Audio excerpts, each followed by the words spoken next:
अच्छा, तो आज हम नया टॉपिक स्टार्ट करने जा रहे हैं, उसका नाम है ट्रांसफॉर्मर। ट्रांसफॉर्मर का पहले हम हिंदी अर्थ समझेंगे कि ट्रांसफॉर्मर को हिंदी में हम क्या कहते हैं। ट्रांसफॉर्मर को हिंदी में या निम्न की भाषा में परिणामित कहा जाता है। क्या कहा जाता है? परिणामित।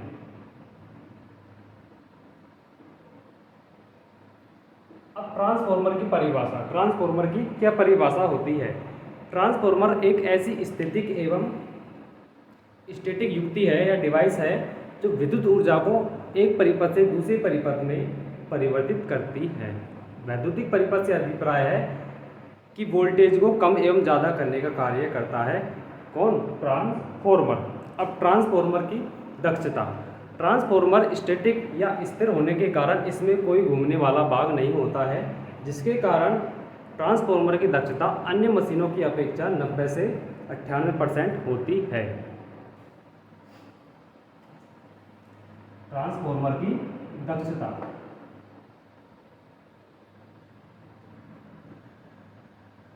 90 से 98%।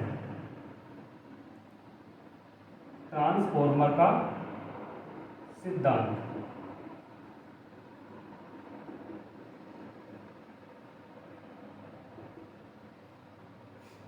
ट्रांसफॉर्मर के सिद्धांत से अभिप्राय है ट्रांसफॉर्मर फैराडे के म्यूचुअल इंडक्शन के सिद्धांत पर कार्य करता है। म्यूचुअल इंडक्शन को हम हिंदी में अन्योन प्रेरण का सिद्धांत भी कहते हैं। तो ट्रांसफॉर्मर कौन से सिद्धांत पर कार्य करता है? ट्रांसफॉर्मर फैराडे के म्यूचुअल इंडक्शन।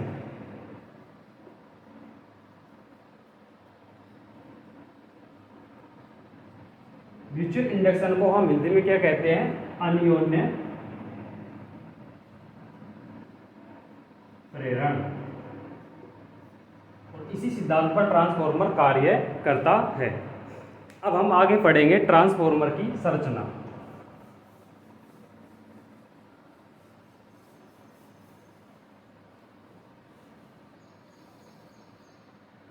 ट्रांसफॉर्मर की संरचना के अंतर्गत मुख्यतः दो भाग आते हैं। वो होती है ट्रांसफॉर्मर की प्राथमिक वाइंडिंग और दूसरी होती है सेकेंडरी वाइंडिंग।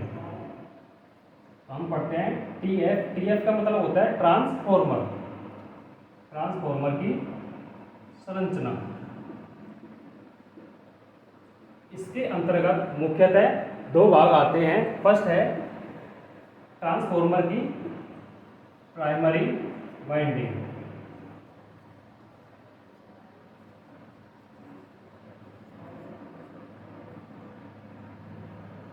दूसरा है ट्रांसफॉर्मर की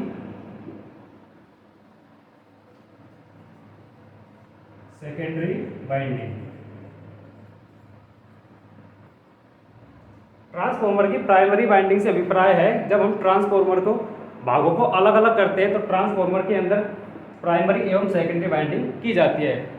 वह वाइंडिंग जिसे अपन वैद्युत सप्लाई स्रोत से संयोजित करते हैं उसे ट्रांसफॉर्मर की प्राइमरी वाइंडिंग कहते हैं। और जिस तरफ ट्रांसफॉर्मर पर लोड संयोजित किया जाता है उसे कहा जाता है ट्रांसफॉर्मर की सेकेंडरी वाइंडिंग।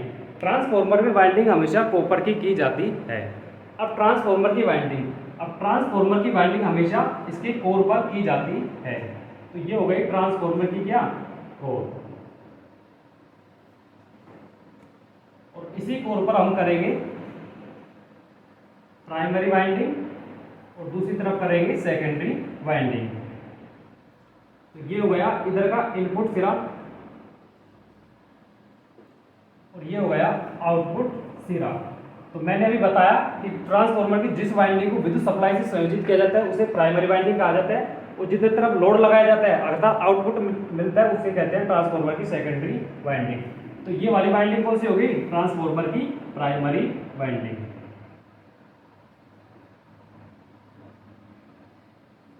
वाइंडिंग को अपन शॉर्ट रूप में लिख लेंगे वाइंडिंग, यानी कि शॉर्ट रूप में वीडी वाइंडिंग। ये हो गई ट्रांसफॉर्मर की कौन सी? Secondary winding.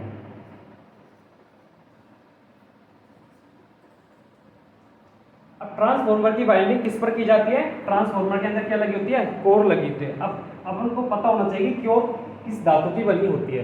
तो कोर हमेशा सिलिकॉन स्टील की लेमिनेट पट्टियों को एक साथ रिवेट करके बनाया जाता है।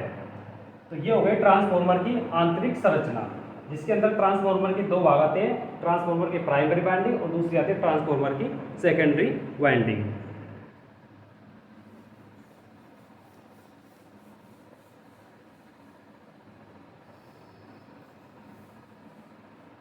अब आगे हम पढ़ेंगे ट्रांसफार्मर किस प्रकार की ऊर्जा पर कार्य करता है, एसी पर या डीसी पर। तो ट्रांसफार्मर हमेशा एसी पर कार्य करता है। तो हमें पता होना चाहिए कि ट्रांसफार्मर एसी पर ही कार्य क्यों करता है, डीसी पर कार्य क्यों नहीं करता है। तो देखिए ट्रांसफार्मर की जो वाइंडिंग होती है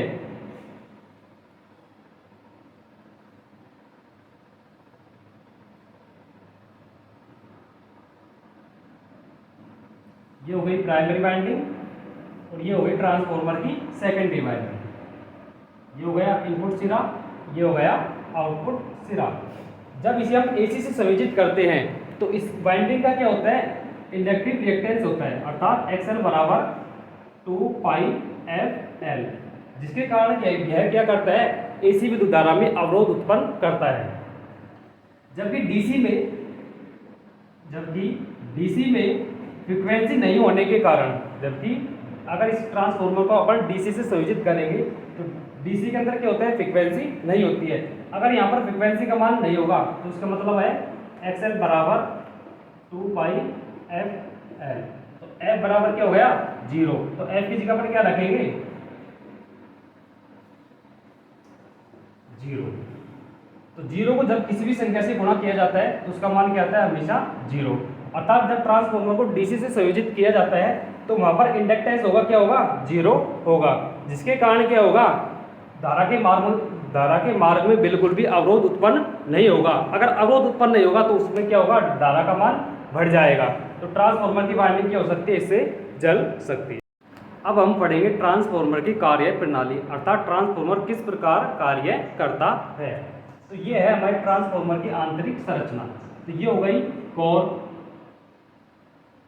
कोर किसकी बनी होती है, सिलिकॉन स्टील की लेमिनेट पट्टियों को एक साथ रिवेट करके बनाया जाता है। और इस कोर के ऊपर हम क्या करेंगे, कॉपर की वाइंडिंग। तो ये क्या हो गई, वाइंडिंग, जो कि किसकी की जाती है, कॉपर की। ठीक है।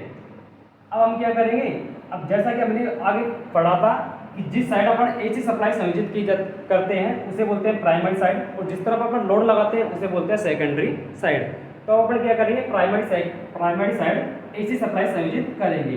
जैसे इसमें एसी प्रकार की विद्युत धारा प्रवाहित की जाती है तो इस वाइंडिंग के चारों ओर एसी प्रकार का यानी कि अल्टरनेटिंग प्रकार का चुंबकीय क्षेत्र उत्पन्न हो जाता है।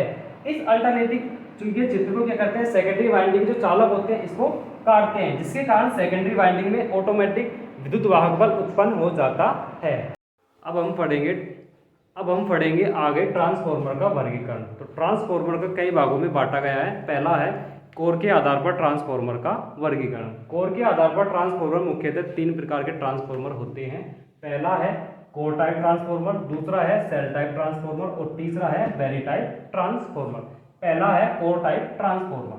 तो इस प्रकार के ट्रांसफार्मर में एन आकृति की पत्तियों को स्टेपिंग करके बनाया जाता है, और इस प्रकार के ट्रांसफार्मर का प्रयोग हमेशा हाई वोल्टेज यानी कि स्टेप अप ट्रांसफार्मर के रूप में किया जाता है। इस प्रकार के ट्रांसफार्मर में चुंबकीय परिपथों की संख्या 1 होती है, जिसके कारण इस ट्रांसफार्मर की दक्षता कम होती है, और इस प्रकार के ट्रांसफार्मर में अधिक वाइंडिंग की जाती है, जिसके कारण इसमें यह ट्रांसफार्मर अधिक महंगा पड़ता है। दूसरा है सेल टाइप ट्रांसफार्मर। इस प्रकार के ट्रांसफार्मर में ई व आई आकृति की पत्तियों का प्रयोग किया जाता है, और इस ट्रांसफार्मर में चुंबकीय परिपथों की संख्या 2 होती है। पहला चुंबकीय परिपथ ये रहा और दूसरा चुंबकीय परिपथ ये रहा। 2 चुंबकीय परिपथ होने के कारण इस ट्रांसफार्मर की दक्षता कोर टाइप ट्रांसफार्मर से अधिक होती है, और इस प्रकार के ट्रांसफार्मर का उपयोग स्टेप अप एवं स्टेप डाउन दोनों के लिए किया जाता है। तीसरा है बैरी टाइप ट्रांसफार्मर। इस प्रकार के ट्रांसफार्मर में आयताकार आकृति की पत्तियों को एक साथ रिवेट करके बनाया जाता है। इसमें चुंबकीय परिपथों की संख्या अनेक होती है, जिसके कारण इसमें चुंबकीय फ्लक्स लीकेज न्यूनतम होता है, और इस प्रकार के ट्रांसफार्मर में चुंबकीय लीकेज कम होने के कारण इसकी दक्षता सबसे अधिक होती है।